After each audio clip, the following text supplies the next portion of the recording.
You want success. You want to grow. You want to become the person you imagine yourself being. But there's a problem. You don't start. You tell yourself you're lazy, but deep down, you know that isn't true. You're capable. You're smart. You just don't move. You know exactly what you should be doing, yet you avoid it. And every time you postpone something important, a quiet guilt begins to build. A little guilt today, a bit more tomorrow, and eventually, you get used to it. You convince yourself that this is normal. Maybe this is who I am. Then a new year arrives, and suddenly you feel hopeful again. New goals, new routines, new determination. You start strong, but slowly. Procrastination returns. Just like that one relative who always shows up uninvited and refuses to leave.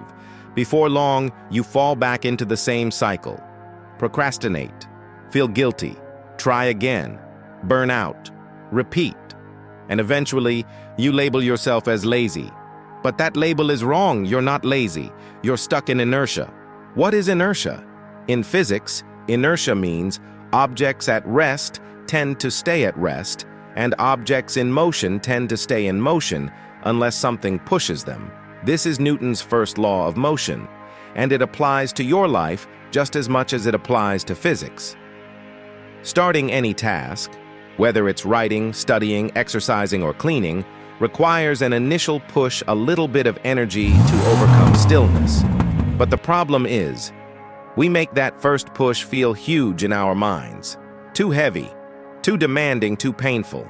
So instead, we avoid it and distract ourselves with easy dopamine, scrolling, videos, snacks, anything that feels effortless. The real issue isn't laziness. It's the fear of beginning. It's the mental weight of starting. It's inertia. So how do you break inertia? There are two powerful methods. 1. Make the starting point tiny. Don't tell yourself, I have to finish my 5,000-word essay. That creates massive resistance. Instead, say, I'll write just 50 words. 50 words is easy. 50 words is harmless. Your brain won't fight it. Once you begin, momentum naturally builds. 2.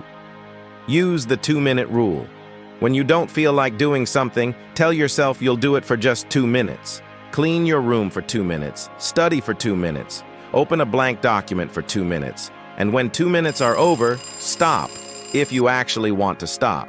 But most of the time, you won't. Because once you take that first step, you naturally continue. Objects in motion stay in motion. At first, starting feels like pushing a heavy ball uphill. Slow, hard, uncomfortable. But the moment you get past the top, the ball begins to roll on its own. You build momentum, and momentum makes everything easier. The key isn't motivation, it's not discipline. It's reducing the size of the first step so you can break inertia. Start small, start easy, start for 2 minutes. Because once you're in motion, you become unstoppable. As Martin Luther King Jr. said, you don't need to see the whole staircase, just take the first step.